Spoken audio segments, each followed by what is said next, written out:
இன்றைக்கு நாம் தியானிக்க இருக்கிற வசனம் பிரசங்கி 9ஆம் அதிகாரம் 18வது வசனம். யுத்த ஆயுதங்களை பார்க்கிலும் ஞானமே நலம், பாவியான ஒருவன் மிகுந்த நன்மையை கெடுப்பான். யுத்த ஆயுதத்தை பார்க்கிலும், ஒரு எல்லையில் ஒரு சண்டை நடக்குதுன்னா அங்கே ஆயுதங்களை பிரயோகப்படுத்துகிறத பார்க்கிலும் ஞானமாக அந்த இடத்துல செயல்படணுமா, அதுதான் நல்லது.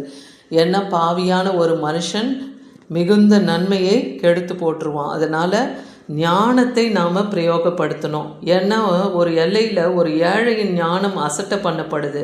அவன் வார்த்தைகள் கேட்கப்படாமல் போனாலும் பலத்தை பார்க்கிலும் ஞானமே உத்தமம் என்றேன்னு சாலமோன் ஞானி சொல்கிறார் பிரசங்கி 9:16. அப்போது நம்முடைய பலத்தை பார்க்கிலும் நமக்கு எவ்வளோ யுத்த ஆயுதங்கள் இருக்குதுன்னு நினச்சி அந்த பலத்தை பார்த்து நீங்கள் ஓடுறதை பார்க்கலாம். ஞானமாய் நடந்து கொள்ளுவது தான் உத்தமம். ஏன்னா மூடர்களை ஆளும் அதிபதியின் கூக்குரலை பார்க்கிலும் ஞானிகளுடைய அமெரிக்கையான வார்த்தையே கேட்கப்படத்தக்கவைகள்னு வேதவசனம் சொல்லுது. மூடர்களை ஆளுகிற அதிபதிகள் எவ்வளோ சத்தமாக அவங்க பேசி தங்களுடைய மதிப்பு மரியாதை அவங்க உயர்த்தி காண்பித்தாலும் அதை பார்க்கிலும் ஞானிகள் அமெரிக்கையாய் பொறுமையாய் பேசுகிற வார்த்தை தான் கேட்கப்படத்தக்கவைகள்னு சாலமோன் ஞானி எழுதியிருக்கிறத பார்க்குறோம். அதனால் எந்த எல்லையிலையும் நீங்கள் யுத்த ஆயுதத்தை பயன்படுத்துகிறத பார்க்கிலும் ஞானமாக நடந்து கொள்ளுங்க. ஏன்னா யோசுவா காலத்தில் ஒரு காரியம் நடக்குது. யோசுவா 7ஆம் அதிகாரம் 11-12 வசனம் வரைக்கும் வாசித்து பார்த்தீங்கன்னா, இஸ்ரவேல் ஜனங்கள் பாவம் செய்தார்கள், நான் அவர்களுக்கு கட்டளையிட்ட என் உடன்படிக்கையை மீறினார்கள், சாபத்தீடானதில் எடுத்துக்கொண்டதும் களவு செய்ததும் வஞ்சித்ததும் தங்கள் பண்டப்பாடிகளுக்குள்ளே வைத்தது உண்டோ. இஸ்ரவேல் ஜனங்க எகிப்திலிருந்து வழிநடத்தப்படுறாங்க இல்லையா, செங்கடலை கடந்து போகிறாங்க, அடுத்து யோர்தானை கடக்கிறாங்க, அடுத்து எரிகோ மதிலை கடந்து கானானை சுதந்திரிக்க போகிறாங்க. அப்போ அந்த கானானை சுதந்திரிக்கிறதுக்கு முன்பாக கர்த்தர் எச்சரிக்கிறாரு, அந்த எல்லையில் சாபத்தீடானது ஒன்றையும் நீங்கள் களவு செய்யாதீங்க, அது உங்கள் மத்தியில் நீங்கள் வைத்து கொள்ளாதீங்க, ஏன்னா அது சாபமான காரியம்.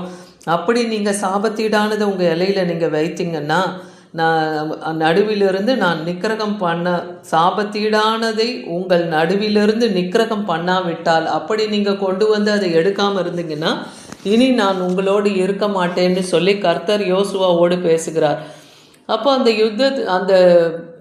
யுத்தத்தில் என்ன ஆகுதுன்னா, இஸ்ரவேல் ஜனங்க எதிராளிகளுக்கு முன்பாக புறமுதுகு காட்டி ஓடி வரா மாதிரி ஆகிடும். ஆயி பட்டணத்தாருக்கு எதிராக அந்த யுத்தத்தை செய்யும்போது அவங்க புறமுதுகு காட்டி ஓடி வராங்க. அந்த யுத்தத்தில் தோல்வி அடையும் போது யோசுவா தேவ சமூகத்தில் கண்ணீரோடு அழுது புலம்பி கொண்டு இருக்கிறார் அவர். அப்போ கர்த்தர், ஏன் நீ வேதனைப்படுற, நான் கர்த்தர் சொல்லியிருப்பார் இல்லையா, சாபத்தீடானவைகளே உங்கள் மத்தியிலேருந்து நீங்கள் எடுத்து போடுங்கன்ட்டு. யோசுவா 7ஆம் அதிகாரம் 1ஆம் வசனத்தில் இஸ்ரவேல் புத்திரரில் ஒருவன் என்ன பண்ணுறான், யூத கோத்திரத்தை சேர்ந்தவன் சேராகு என்பவனின் குமாரனாகிய சப்தியின் மகன் கர்மி, அவனுக்கு பிறந்த ஆகான் என்பவன் என்ன பண்ணுறான், அந்த சாபத்தீடான எல்லையிலிருந்து கொள்ளை பொருளை எடுக்கிறான். ஒரு பாபிலோனிய சால்வையும் 200 வெள்ளி சேக்கலையும் 50 சேக்கல் நிறையுள்ள பொன் பாலத்தையும் எடுத்து இச்சிக்கிறான். அதன் மேலே ஆசைப்பட்டு அதை எடுத்துகிட்டு வந்து கூடாரத்து மத்தியில் வச்சு அது பூமிக்குள்ளே பள்ளம் தோண்டி அவன் புதைச்சி வச்சுருக்கான். இந்த காரியத்தினால தான் தேவ கோபம் அங்கே வெளிப்பட்டு அந்த யுத்தத்தில் எதிராளிகளுக்கு முன்பாக இஸ்ரவேல் ஜனங்க புறமுதுகு காட்டி ஓடி வர நிலைமையாகி தோல்வியை காண்றாங்க. இதுதான் யோசுவாக்கு சொல்கிறார். அப்போ முதலாவது அதை முதல்ல எடுத்து போடுங்க உங்கள் மத்தியில் இருந்து, அப்போ தான் நீங்கள் மேற்கொண்டு அந்த கானானை நீங்கள் சுதந்திரிக்க முடியும். அப்போ இந்த ஆகான் இடத்துல யோசுவா கேட்கும்போது ஆகான் பேரில் பேர் வருது அங்கே. அப்போ அவனை கூப்பிட்டு அவர் விசாரிக்கும் போது அவன் தான் எடுத்ததை ஒத்துக்கொள்கிறான். அந்த இலையில் அவன் மத்தியில் இருந்து அந்த பொன் பாலத்தையும் அந்த பாபிலோனிய சால்வை வெள்ளி எல்லாம் எடுக்கப்படுது. அதுக்கப்புறம் அவனையும் அவன் குடும்பத்தாரையும் கல்லெறிந்து கொன்று போடுறாங்க. அப்போ சாபத்தீடானவைகளை இன்றைக்கும் நம்ம மத்தியில் இருக்குன்னா அப்படிப்பட்ட காரியங்களை நம்ம எல்லையை விட்டு அப்புறப்படுத்தணும். அதனால தான் பவுல் அப்போஸ்தலன் தீமோத்தேயுக்கு எழுதுகிற நிருபத்தில் சொல்கிறாரு, ஆரோக்கியமான உபதேசத்தை பொறுக்க மனதில்லாமல் திணவு உள்ளவர்களாக இல்லாமல் சுய இச்சைகளுக்கு ஏற்ப போதகம் செய்கிறவங்களை தேடி திரளான மக்களை சேர்த்து கொள்கிறாங்க. சத்தியத்துக்கு செவியை விட்டு விலக்கி கட்டுக்கதைகளுக்கு சாய்ந்து போகும் காலம் வரப்போகுது.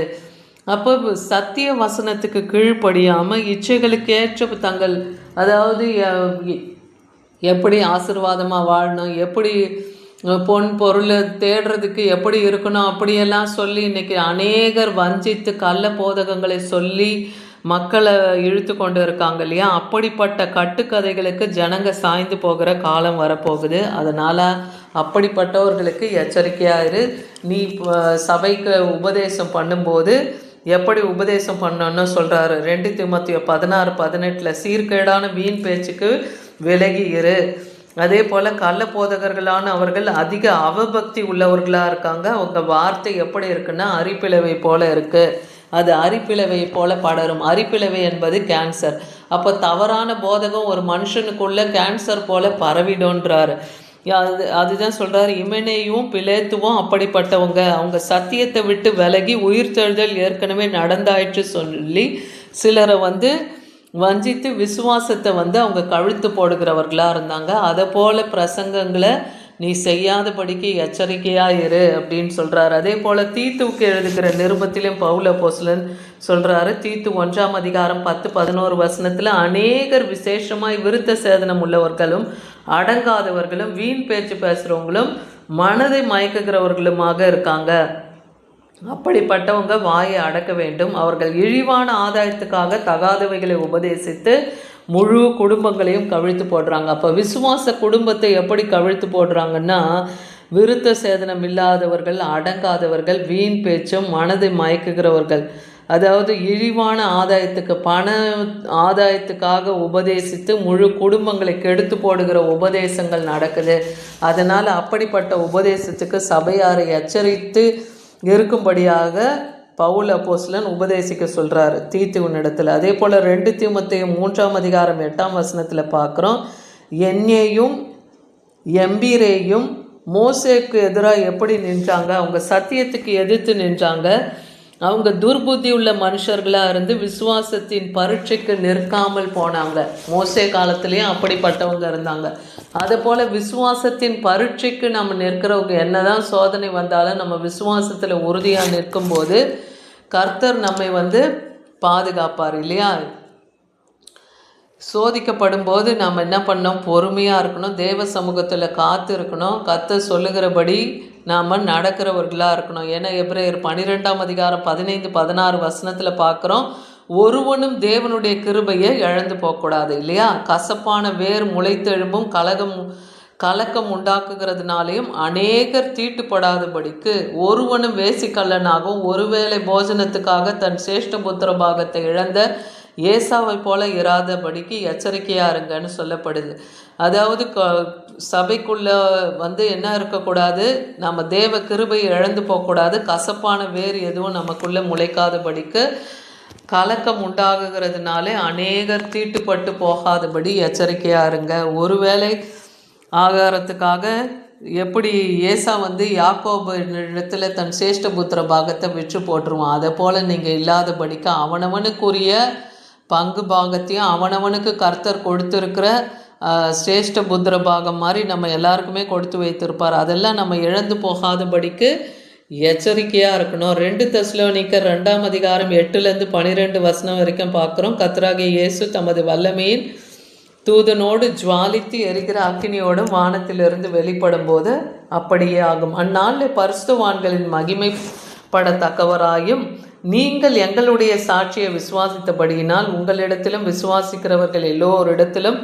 ஆச்சரியப்படத்தக்கவராய் அவர் வரும்போது கர்த்தருடைய சந்நிதியிலே வல்லமை பொருந்திய மகிமையிலிருந்து நீங்களும் நித்திய அழிவாகிய அந்த தண்டனையை அடைவார்கள். ஆகவே நம்முடைய தேவனும் கர்த்தராகிய இயேசு கிறிஸ்துவும் அளிக்கும் அந்த கிருபையின்படியே நாம் இயேசு கிறிஸ்துவின் நாமத்துக்கு அவர் மகிமையை பெரும் பொருட்டாக நாம் அவர் நம்ம தேவன் எந்த அழைப்புக்கு அழைத்திருக்கிறாரோ அந்த பாத்திரத்துக்கு தகுதி உள்ளவர்களாய் அவருடைய தயவுள்ள சித்தத்தின்படி விசுவாசத்தின் கிரியை பலமாய் நிறைவேற்ற வேண்டும் என்று உங்களுக்காக நான் வேண்டிக் கொள்ளுகிறேன்னு பவுல் அப்போஸ்தலன் சொல்கிறார். அப்போ அவனுக்கு தேவன் என்னென்ன கிருபா வரங்களை கொடுத்துருக்கிறாரோ அந்த வரங்களை காத்து ஆண்டவராகிய இயேசு கிறிஸ்து மறுபடியும் வெளிப்படும் போது அவருக்கு முன்பாக திராணி உள்ளவர்களாக நாம் இருக்கணும் இல்லையா? அதுதான். அப்படி நாம் கரைதிற இல்லாதவர்களாய் விசுவாசத்தின் பரீட்சையில் நிற்கிறவர்களாய் நாம் காணப்படணும் இல்லையா? அதுதான் யோசுவா 22:22 பார்க்குறோம். ரெண்டகத்தினாலாவது கர்த்தருடைய கட்டளைக்கு விரோதமான துரோகத்தினாலாவது செய்யப்பட்டதானால் இந்நாளில் அவர் எங்களை காப்பாற்றாமல் இருக்க கடவர். ரெண்டகம் கர்த்தருக்கு விரோதமான துரோகம், இது ரெண்டுமே நம்ம செய்யாமல் இருந்தோம்னா கர்த்தர் நம்மை காப்பார். அப்படி செஞ்சால் தேவன் நம்மை கைவிட்டு விடுவார். அதனால் எந்த ஒரு யுத்த ஆயுதங்களை பார்க்கிலும் தேவ ஞானம்தான் நல்லது. ஏன்னா பாவியான மனுஷன் நன்மைகளை கெடுத்து போடாதபடிக்கு எல்லா எல்லையிலையும் தேவன் ஞானம் விளங்க நம் வாயை திறக்கணும். இருதயத்தின் நிறைவினால் நாம் பேசணும். அதுக்கு அந்த நிறைவின் பேச்சை யார் தருவா? பரிசுத்த ஆவியின் வல்லமை தான். அதை தேவனிடத்துலேருந்து பெற்றுக்கொள்ளணும். ஞானமாய் நாம் மற்றவர்களிடத்துலையும் பேசணும். ஆமீன்.